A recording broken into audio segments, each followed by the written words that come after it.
오늘 말씀은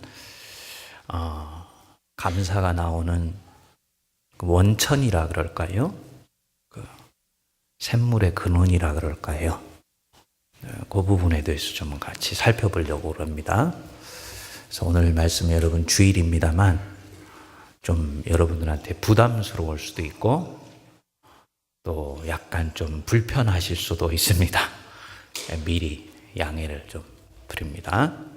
그렇지만 대단히 중요하기 때문에 여러분들이 또 집중해서 들어주시기를 부탁을 드립니다. 여러분들한테 한 친구가 있는데 이 친구는 가끔씩 여러분들한테 전화를 합니다. 전화를 해서 친구야, 내가 이번에 컴퓨터를 하나 사게 되었는데 네가 나한테 좀 정보를 줄 수 있겠니? 네가 얼마 전에 좋은 컴퓨터를 값싸게 샀다면서 그렇게 물었어요. 자기가 안 그래도 좋은 컴퓨터를 저렴하게 샀기 때문에 자기가 가지고 있는 자세한 정보를 그 친구에게 알려주었습니다. 그리고 한 3개월이 지났는데 이 친구가 이제 또다시 전화를 했습니다. 친구야, 내가 자동차를 하나 샀는데 갑자기 문제가 생겼다. 수리를 해야 되는데 어떻게 해야 하는 부분들이 좋은지 네가 자동차에도 좋은 또 정보를 가지고 있으니까 좀 나에게 가르쳐줘. 그래서 별 생각하지 않고 이 친구가 원하는 것들을 자세히 가르쳐 주었어요. 전화를 끊고 곰곰이 생각해 보니까 이 친구는 본인이 필요한 것이 있을 때만 나한테 연락을 해가지고 이처럼 정보를 가져가는 친구라는 것을 그날 깨닫게 된 거예요. 한 번도 미리 내 안부를 물어본다든지 내 생일을 챙겨준다든지 나의 필요를 먼저 살펴준 적이 없던 친구라는 것을 알게 되었습니다. 여러분 주변에 만일에 이런 친구가 있다면 여러분 그 친구 어떻게 하시겠어요? 필요할 때만 나한테 연락하는 친구. 갑자기 얼굴이 굳어지시는 거 보니까 속상하지요. 인간적으로는 그냥 그날부로 끊어버리고 싶지요. 그런데 만일에 내가 다른 누군가에게 그런 친구라면, 다른 누군가에게 내가 필요할 때만 연락하는 사람이라면 얼마나 당혹스럽겠습니까? 아니, 한 걸음 더 나아가서 하나님을 혹시 내가 이렇게 대하고 있다면 하나님에 대해서 필요한 것이 있기 때문에 내게 잘해 주시니까 내게 복을 주시기 때문에 내 기도에 응답해 주시기 때문에 나는 늘 그분의 주변에 머물러 있고 그분을 추구하려고 그러고 그분을 경배하기를 원한다. 그리고 그 하나님이 여러분들의 마음을 알아버렸다면 어떻게 하시겠어요? 오늘 본문에 나오는 사탄이 바로 이 문제를 들고 하나님께 비아냥거렸습니다. 세상을 두루 돌고 나서 하나님의 사람들과 사탄이 하나님의 어전회의에 왔습니다. 하나님이 사탄에게 물었어요. 왜 사탄에게만 물었는지 모르겠지만 네가 어디를 돌고 왔느냐? 사탄에게 물었더니 사탄이 내가 세상을 두루 돌아다니고 왔습니다. 그러면 네가 혹시 내 종 욥을 주의하여 보았느냐? 그 욥이 평소부터 아주 하나님의 마음에 합하게 하나님은 생각되었던 것 같아요. 그 욥을 무척 하나님이 자랑스럽게 여기고 있었던 것 같습니다. 욥이 워낙 신실하고 하나님을 경외하고 섬기는 것을 보고는 하나님이 엄청나게 은혜를 베풀어 주셔서 당대 최고의 부자가 되었습니다. 그 욥을 하나님이 사탄에게 자랑을 한 것입니다. 그래서 욥을 보고 천하에 순전하고 깨끗해서 의로운 자가 이런 자가 다시는 없다. 그 여러분 8절 한번 보십시오. 여호와께서 사탄에게 이르시되 네가 내 종 욥을 주의하여 보았느냐? 그와 같이 온전하고 정직하여 하나님을 경외하며 악에서 떠난 자는 세상에 없느니라. 하나님이 자기 사랑하는 하나님의 백성 욥을 사탄에게 자랑한 거지요. 그랬더니 이 말을 듣고는 사탄이 하나님께 비아냥거리면서 말을 했습니다. 9절, 사탄이 여호와께 대답하여 이르되 욥이 어찌 까닭없이 하나님을 경외하리이까? 주께서 그와 그의 집과 그의 모든 소유물을 울타리로 두르심 때문이 아니니까? 주께서 그의 손으로 하는 바를 복되게 하사 그 소유물이 땅에 넘치게 하셨음이니이다. 하나님, 어찌 사람이 까닭이 없고 이유가 없이 하나님을 경배하고 경외하겠습니까?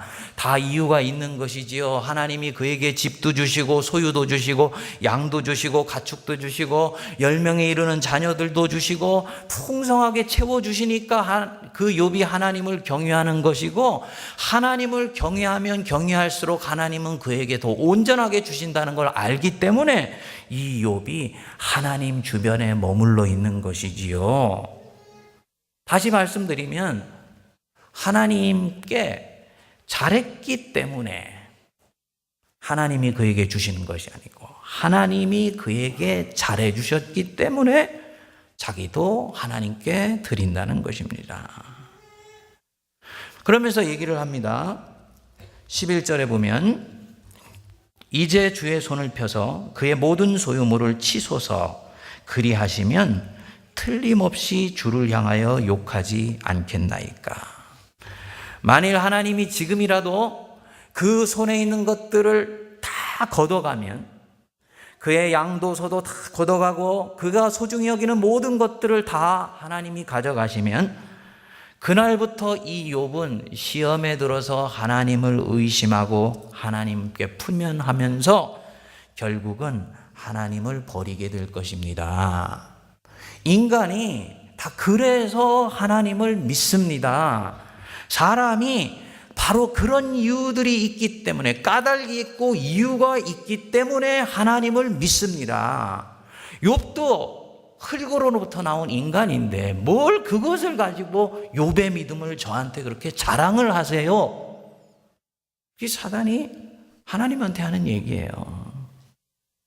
여러분, 하나님만 내 마음을 꿰뚫어 보시는 것이 아니고 사탄도 내 마음을 꿰뚫어 봅니다. 혹시 여러분 오늘 이 말씀을 딱 읽으면서 전라도 말로 음에 들켜버렸네, 들킨 분들 계시죠? 성경은 여러분들의 마음을 알아요.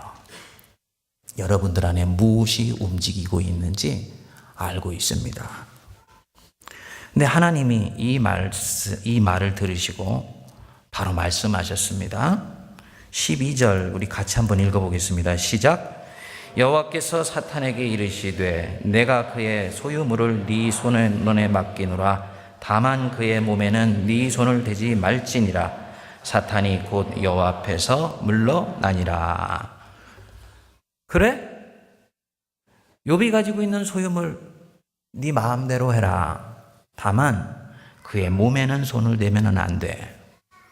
그 사탄이 물러나오자마자 욥이 가지고 있는 소유물, 양과 소와 가축과 집과 모든 농토들을 한꺼번에 다 빼앗아 버렸습니다.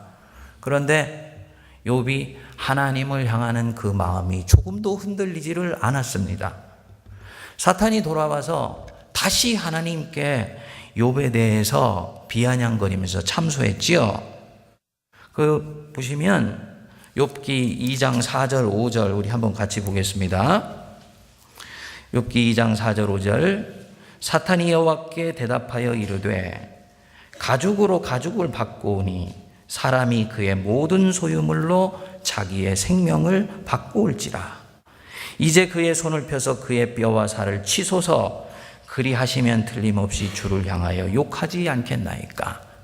하나님, 가진 소유 아무리 많더라도 목숨 하나만 하지 못합니다.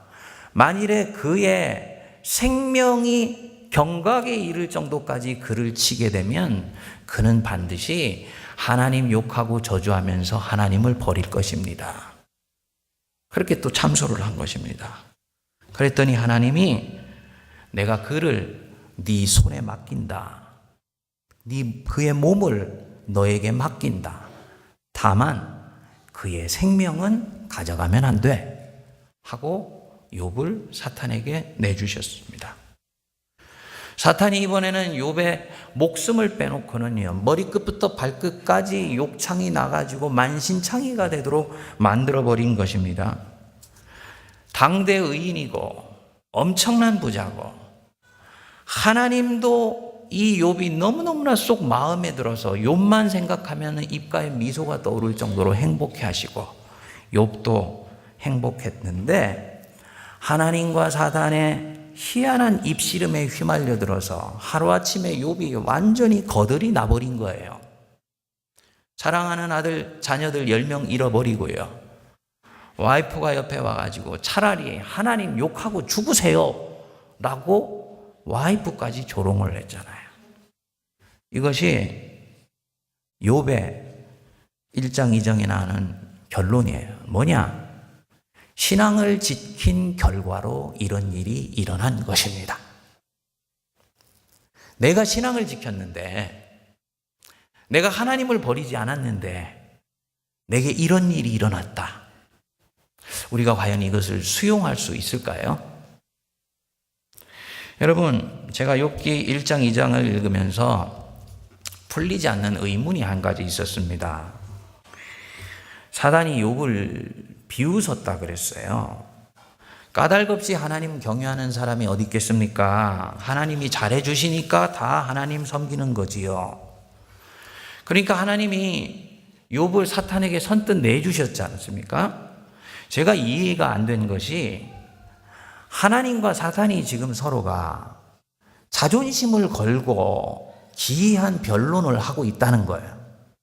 그런데 그 자존심 때문에 욥이라는 한 사람의 인생이 비참할 정도로 지금 내동댕이 쳐지고 있지 않습니까?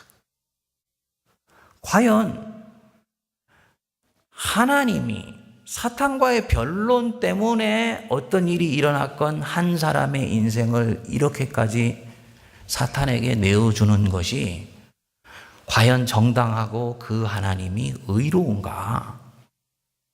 이게 질문이죠. 물론 욥은 지금 자기가 왜 이런 일을 당하는지 몰라요. 근데 어느 순간인가 내가 내 인생의 저 음막 뒤편에서 일어나고 있는 이 비밀의 커튼이 확 열어 제쳐지면서 하나님이 사탄하고 서로 입씨름하다가 내가 이 지경 됐다는 것을 여러분들이 알았다면 그 하나님이 과연 내게 하신 처사가 진정으로 여러분 이해가 될 수가 있겠습니까? 저는 이해가 안 될 것 같아요. 도대체 하나님 안에 어떤 마음이 일어났기에 사탄의 마을에 충동이 일어나서 욥을 서둘러 내어줄 정도가 되었는가? 실제로 성경을 읽어보면 하나님이 지금 충동에 의해서 이 일을 하고 있다는 것이 드러납니다. 거기 여러분들이 보시면 거기에 이런 얘기가 나옵니다.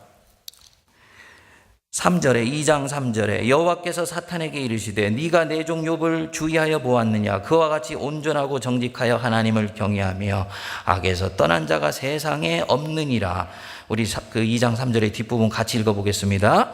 네가 나를 충동하여 까닭 없이 그를 치게 하였어도 그가 여전히 자기의 온전함을 굳게 지켰느니라.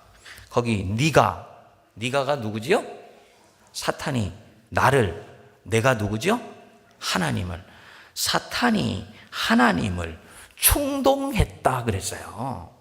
찔렀다 그랬습니다. 까닭이 있으니까 다 경외하는 거지요. 충동했어요.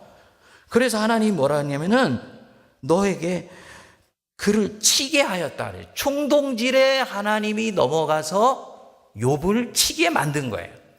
하나님이 자기 백성을 다루시는데 사랑한다고 하시면서 생각하고 고민하고 심사숙고하여서 저 친구가, 내 백성이 과연 이 시험을 넘어갈 수 있을지를 생각해 보시고 시험을 주시는 분이 원래 하나님이세요. 그래서 하나님은 감당치 못할 시험은 허락하지 아니하시고 시험 당할 즈음에는 피할 길을 주십니다. 하나님이 깊이 살피셔서 넘어갈 수 있을 때 시험을 주시거든요. 그래서 그분은 나를 생각하는 마음이 굉장히 지극하고 깊으세요. 근데 오늘의 이 본문에 나타난 경우를 보면 충동질에 하나님이 넘어가서 욥을 사탄에게 내줬다. 다시 말하면 대단히 즉자적으로 반응했다 얘기죠. 하나님이 도대체 왜 이렇게 하셨을까? 이 부분이 핵심입니다. 지금 사탄은 욥이 하나님을 사랑하는 마음이 퓨어하지 못하다고 보고 있는 거야.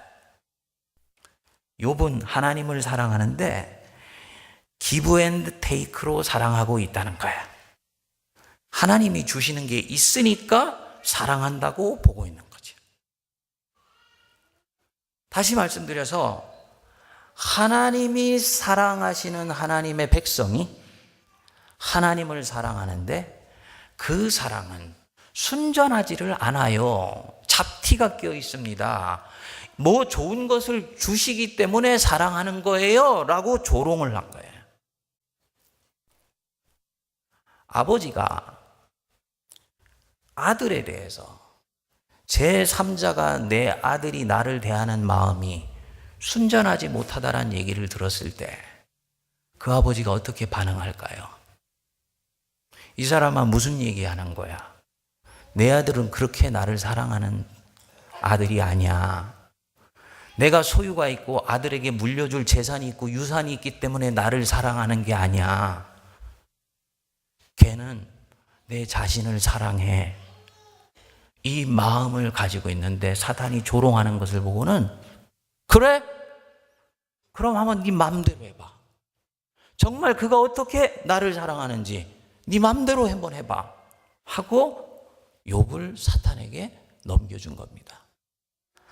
하나님 자존심이 사탄 말에 녹아져 내린 거지요. 더욱더 결정적인 것은 하나님과 우리 사이의 관계예요. 하나님과 하나님 백성 사이의 관계는 순전한 관계는 없다. 언제든지 끊어질 수 있는 관계이다. 조금만 시험이 닥치면 그는 기꺼이 하나님을 버릴 준비가 되어 있는 사람들이, 그들이 인간이고 사람이고 그리스도인이고 하나님의 백성이다. 뭘 그걸 가지고 그렇게 하나님을 순전하게 사랑한다고 자랑하십니까? 욥이 얘기라 사탄이 얘기한 거예요. 이 말에요, 하나님의 꼭지가 돌았어요. 저는 그렇게 봐요. 그래? 나하고 내 백성의 관계가 그것밖에 안 된다고 너는 보는 거야? 네 마음대로 해봐. 그래서 내어준 거예요. 하나님은 당신과 욥의 관계가 절대로 기브 앤드 테이크의 관계가 아니라는 것을 확신하시고 계신 거죠. 당신이 주신 것이 좋기 때문에 하나님을 따라가는 것이 아니다. 물론 이 욥도 인간이기 때문에 처음에는 그렇게 나를 믿기 시작할 수 있어. 항상 사랑은 나 여호와로부터 시작되는 것이야. 맞지요? 항상 사랑은 여호와께로부터 시작돼요. 우리가 하나님을 사랑한 것이 아니라 하나님이 우리를 사랑하셨어요. 우리의 모든 사랑은 그 하나님에 대한 반응일 뿐입니다. 그래서 그분이 먼저 사랑하신 것들을 우리가 알게 되었을 때 그분이 얼마나 우리를 깊이 품으시는 걸 알고는 우리의 마음이 조금씩 그분을 향해서 반응하기 시작하잖아요. 그렇지만 하나님 보실 때 이 욥은 이제 그 믿음의 단계를 떠났다고 본 것입니다. 하나님이 주시는 것이 없더라도 이미 자기가 받은 것으로 충분하며 넉넉하며 그분이 나를 사랑하는 바로 그 마음 하나만으로도 이미 이 사람은 흡족하고 넉넉하며 하나님을 향해 올인할 수 있는 사람인 것을 하나님은 확신하시고 계셨던 거죠. 즉 하나님이 욥을 신뢰하신 것입니다. 사람만 하나님을 신뢰하는 것이 아니고요, 하나님도 자기의 택하신 사람을 신뢰하세요. 이 택하다라는 말이 히브리어로는 셀레마라고 그러는데요. 셀레마의 원어가 뭐냐면 소망이라는 뜻이라 그래요. 하나님이 누군가를 택할 때는 그 사람 안에 소망을 두고 택하십니다. 여러분들은 알지 못하지만 여러분들 안에 하나님이 그를 택할 만한 something, 무엇이 있기 때문에 택하세요. 그리고 당신이 그 택하신 그 사실에 대해서는 절대로 후회함이나 돌이키거나 아쉬워하는 일이 없으시고 끝까지 믿어주시고 끝까지 신뢰하세요.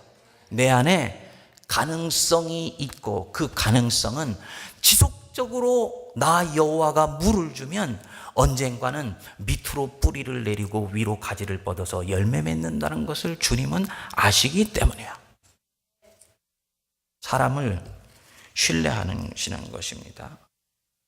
그리고 욥은 이 신뢰에 대해서 반응했습니다. 여러분 보세요. 하나님은 욥을 믿어주시고 신뢰해주시고 저는 내가 주는 것 때문에 나를 따르는 사람 아니야. 나는 그를 믿어. 욥은 그 하나님의 신뢰에 부응하여서 자기가 갖춘 믿음의 길들을 끝까지 지켰어요. 결국은 욥과 하나님의 관계를 의심했던 이 사단의 얼굴을 두 인격이 힘을 합쳐서 묵사발을 만들어 놓은 거예요. 할렐루야. 사탄의 조롱이 단순한 비웃음에 불과하다는 것을 오늘 이 자리에서 검증해 보이면서 사탄의 얼굴을 묵사발을 만들어 놓은 것입니다. 하나님과 인간과 관계 속에서는 얼마든지 give and take가 아니라 그 자체로 사랑하는 것들이 가능하다. 그리고 그것이 진정한 믿음이요 진정한 감사이다 라는 것을 가르쳐 주는 것이죠. 제가 전에 섬겼던 포항제일교회 그 장로님 한 분이 계십니다. 올해 이제 그 장로 임직을 받으신 분이신데요. 이분이 포항에서 아주 젊은 분인데 큰 병원을 일으키셔가지고 아주 사회적으로도 성공을 하시고 또 그 병원을 단순히 병원이 아니고 그 종업원들이나 의사들의 복지와 이런 어떤 부분들에까지 속속들이 살피면서 소위 이 병원이 사람을 살리는 곳이라는 가치를 실현하는 곳으로 만든다는 그 꿈을 가지고 나가시는 거죠. 아주 신앙도 좋으시고 꿈도 좋고 인격도 아주 훌륭하신 분이세요. 그런데 이분의 아버님이 목사님이신데 어느 날 저한테 그 스토리를 얘기를 해주더라고요. 이 목사님이 이 경북의 대구 분이신데 목회를 시작하시고 나서는 시골을 돌아다니면서 목회를 하셨어요. 시골에서 목회를 시작하고 교회가 세워질만 하면 그 교회를 다른 사람에게 물려주고는 또 다른 교회를 또 개척을 하고 그 교회가 또 세워질만 하면은 다른 사람한테 물려주고 또 개척을 하고 고생을 사서 하는 사람 분처럼 아들의 눈에 비쳤던 거지요. 그런데 이 아버지가 가만히 보니까 노후 준비를 전혀 안 하고 있더래요. 아들이 철이 들어가지고 어느 날 아버지한테 물었다 그럽니다. 아버지 사명감에 그렇게 하나님께 헌신하시는 거는 좋은데 은퇴하시고 나서의 준비도 하나도 안 하시고 교회에서 들어준다는 연금도 안 들어가시고 도대체 어떻게 하시려고 그러십니까? 아들이 이제 철이 들어서 안타까워서 물었더니요. 이 아버지가 얘기하더래요. 네가 있잖아. 그러더래요. 네가 있는데 내가 왜 노후에 대해서 걱정해? 그 얘기를 한 거예요. 근데 그 말이 이 아들의 가슴에 꽂힌 거예요. 아버지가 나를 믿어주시고 계시고 신뢰하고 있구나. 그리고 그 아버지의 삶을 지켜드리고 싶더래요. 정말 목사로서 순전하고 깨끗하게 길을 가는 그 삶이 언제든 얼마든지 목사로서의 삶에서 아름다운 것이며, 십자가를 지고 마지막 또 십자가로 끝나는 것이 아니라 그것이 영광으로 부활할 수 있다는 것을 사람들에게도 목회자들에게도 신앙의 세계 속에서도 자기가 보여주고 싶다는 마음이 들더래요. 그래가지고 열심히 공부를 하고요. 그 청소년기에 갈등하고 방황하던 때에서 본인이 벗어나면서 결국은 소위 신앙적으로는 말할 것도 없고 사회적으로도 성공한 그런 소위 의사가 되고 병원 원장이 된 거예요. 사랑하는 여러분, 하나님이 여러분 지금 그렇게 신뢰하고 계신 것 아세요? 내가 너를 기뻐한다. 내가 너를 신뢰한다. 그렇기 때문에 내가 너를 불렀고 오늘 이 자리에 오게 한 것이야. 여러분 믿으십니까? 그 하나님의 신뢰, 여러분들이 이때까지 반복해서 가지고 있었던 기브 앤드 테이크의 믿음으로 주님 앞에 또 반응하시겠습니까?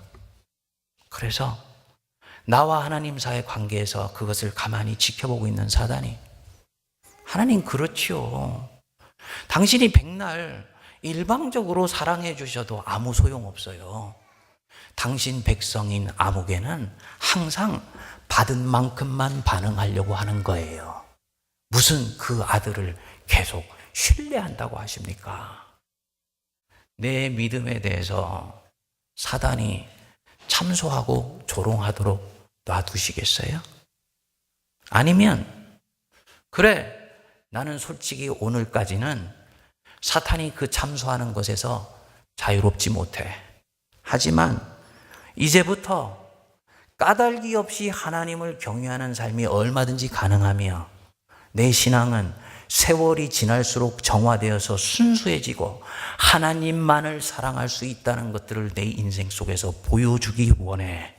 그래서 사탄의 얼굴을 내가 묵사발을 만들어내고 하나님의 그 입가에 나로 인해서 미소가 떠오르는 그 날이 반드시 오게 할 것이며 오늘이 그 날의 시작이 되기를 원한다 라고 하나님 앞에 다짐하며 자기 자신에게 다짐하는 저와 여러분들 되시기를 축복드립니다. 이민교회는 약점을 한 가지 가지고 있습니다. 어저께 제가 한국일보 기자와 인터뷰를 했는데 인터뷰 마지막에 한 가지를 저한테 묻더라고요. 이민교회에 있는 교회와 목회자들에게 목사님 꼭 하시고 싶은 말씀이 있습니까? 제가 10년을 이민 생활을 했으니까 얘기할 자격이 없지는 않죠? 그렇죠? 10년을 살았으니까 제가 그랬어요. 내가 하고 싶은 얘기가 있다고. 이민교회나 이민교회 성도들은 교회가 피로 값주고 사신 그리스도의 교회라는 것, 만민의 기도하는 집이라는 교회의 순전함과 교회의 본질을 조속히 회복해야 된다고 나는 본다. 이 일을 위해서 교회들과 목회자들이 전심전력을 기울여야 된다고 본다. 그렇게 얘기를 했어요. 물론 한국교회도, 한국에 있는 내집교회도, 본토에 있는 교회들도 서울에 있는 그 M교회처럼 하나님의 마음을 아프게 하는 교회들이 대단히 많이 있습니다. 그렇지만 이민교회는 더한 것 같아. 그도 그럴 것이 태생적으로 이민교회나 이민교회를 찾아놓은 성도들의 태생적 관계가 있어요. 이민사회를 처음 시작하고 났더니 갈 데가 없어요. 교회를 가면은 교제할 수 있어요. 그러니까 교회를 와. 이 사람들에게는 교회는 사교 집단이에요. 성도의 교제가 아니에요. 이민교회를 가면은 거기에서 그동안 이민사회에 축적되는 온갖 이민사회에서 서바이벌하는 데이터베이스 인포메이션이 축적되어 있어요. 그렇기 때문에 교회 가가지고 어디에 가서 뭐를 알고 어디에서 뭐를 축적하고 이것들을 갖게 되는 거예요. 자연히 이 사람에게 교회는 이민사회에서 서바이벌 할 수 있는 기술과 테크닉과 로드맵을 가르쳐주는 곳으로 돼 있더라는 것입니다. 그리고 여기에 은혜와 신앙이 살짝 곁들여지기는 하지만 이 신앙은 항상 사탄이 참수하는 기브 앤드 테이크 믿음에서 떠나지를 못해요. 교회가 조금만 힘들어지면 엉덩이가 들썩거리면서 교회를 옮기려고 그러고요. 목사님이 본인이 생각하는 그 틀 안에서 움직여지지 않으면 목회자가 가져야 되는 건전한 리더십에 대해서도 퀘스천 마크를 갖게 되고요. 더 근본적으로는 하나님을 의심하며 하나님을 곁눈질해서 바라보는 일까지도 생기더라는 것입니다. 사랑하는 여러분, 하나님은 하나님이세요. 하나님은 코로 숨쉬는 우리와 달라요. 그분은 내 생각과 내 범위와 내 스케줄 안에서 절대로 움직이는 분이 아니에요. 내 생각과 내 스케줄과 계획 속에서 움직인다면 그분은 하나님이 아니에요. 만일에 그분이 그렇게 움직이는 분이라면 저는 그분 안 믿어요. 매력이 없습니다. 왜냐? 내 범위를 뛰어넘지 못하기 때문에, 철학자들의 지적 수준을 뛰어넘지 못하기 때문에. 만일에 하나님이 내 계획과 범위 안에서 움직였으면요, 저는 지금 저가 바라보고 있는 제 인생의 전망에 10분의 1, 100분의 1밖에 가 있지 못할 거예요. 하나님은 때로 저에게 오해를 받으시더라도요, 저를 애매모호한 곳으로 던져 넣으셨습니다. 제가 당신을 곁눈질해서 바라보는 것을 알면서도요, 때로는 저를 광야로 밀어 넣으셨어요. 하나님 어디 갔지? 찾고 있는데 일부러 제 뒤에 숨어서 졸졸졸졸 쫓아오시다가 힘들 때만 한 번씩 일으켜 주시고는 바람처럼 살이셨어요. 그러면서 제가 알게 됐습니다. 하나님은 내 생각 안에서 움직이시는 분이 아니구나. 그분은요, 자유한 분이에요. 이것이 진정으로 감사한 것이, 나도 모르는 내 깊숙한 곳의 어둠을 그분은 아시기 때문에 그것을 다루시기 위해서 때로는 내 이성과 내 경험과 지식의 범위를 뛰어넘어서 그분은 역사하시는 줄 믿습니다. 그렇기 때문에 나는 하나님을 대할 때 항상 그분이 나를 이끌으시는 범위가 아니라 넘어서 역사하실 수 있다는 것을 알고 항상 그것에 대한 마음의 문을 열어놔야지 됩니다. 그분이 나를 신뢰하시고 있다는 것을 알고 그분의 기대에 신실하게 부응하는 이 걸음을 통해서 성도의 인생은 마지막에 꽃피어나고 열매를 맺는 것입니다. 사랑하는 여러분, 하나님의 신뢰에 부응하여서 하나님이 원하시는 걸음을 지금은 힘들고 어렵지만 더듬이처럼 더듬어서 가시지 않습니까? 그리고 마지막에 내 인생을 통해서 혹은 삶의 국면을 통해서 하나님의 뜻이 이루어지면 그 하나님의 뜻이 이루어진 것은 나에게 좋을 뿐만 아니라 나와 관계되어 있는 모든 사람에게 좋은 것이 됩니다. 이게 하나님의 기가 막힌 경륜이에요. 하나님의 뜻이 이루어지는 것이 그래서 중요해요. 한 사람에게만 좋은 것이 아니라 그가 관계되어 있는 사람, 개인, 공동체 전체에 다 좋아요. 어제 저녁 집회에 참석하신 분들에게 제가 10년 동안의 미국 생활을 마무리하고 한국에 가기 직전에 제 안에서의 고민을 얘기하지 않았었습니까? 이 영주권 문제가 걸려있고 우리 자녀들의 안위가 걸려있는데 이것을 놓고 과연 가는 것이, 과연 그것이 정말 하나님이 인도하시는 걸음이 맞는가? 그 결정하고 나서 굉장히 힘들었다고요. 근데 어떤 성도들은 그래요. 하나님의 뜻에 맞게 결정해서 가면 마음도 평안하고 그 뒤에 술술술 풀려나간다고. 여러분, 그 얘기 절대로 믿지 마십시오. 그거 다 거짓말입니다. 생각해 보세요. 내가 하나님의 뜻에 합당하게 결정하면 그것은 하나님께는 영광이 되지만 원수에게는 그때부터 엄청난 부담이 찾아와요. 그렇기 때문에 원수는 내 안에, 내 인생에 하나님의 뜻이 이루어지는 것을 막기 위해서 온갖 책동을 그때부터 시작합니다.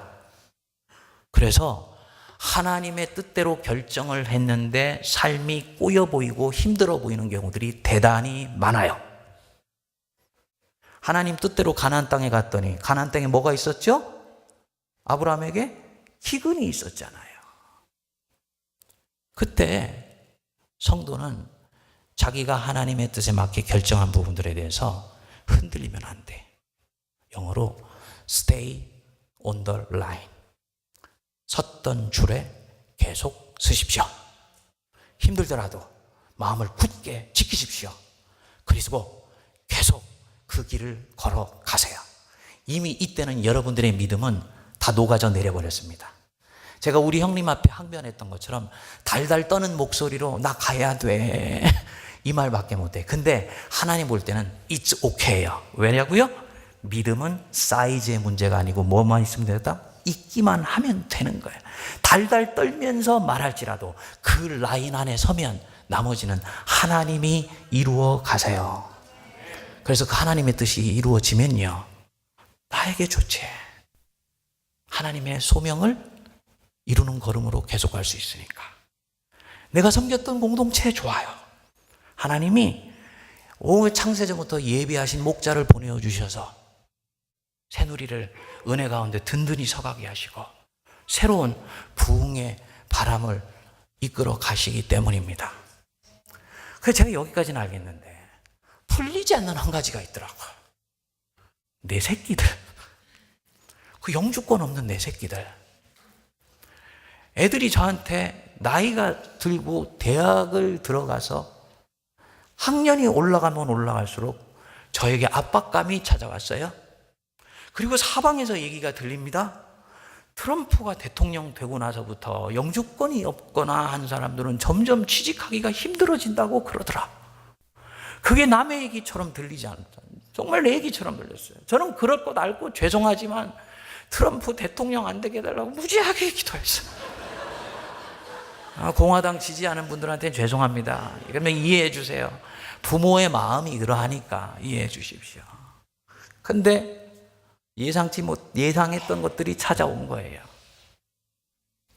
이것에 대해서 자유하지 못하지요. 나나 우리 사모는 하나님 알고 내 하나님 순종한다고 갔지만은 거기에 결국은 내 자녀들이 희생된 거 아닙니까? 어느 날 자녀들이 대학교 졸업하고 취직을 하려고 그러는데 인터내셔널 스튜던트이기 때문에 미안하지만 너가 비자가 없고 영주권이 없어서 안 돼. 반복해서 리젝트를 당하고서 어느 날 저한테 와서 얘기할 거라는 거죠.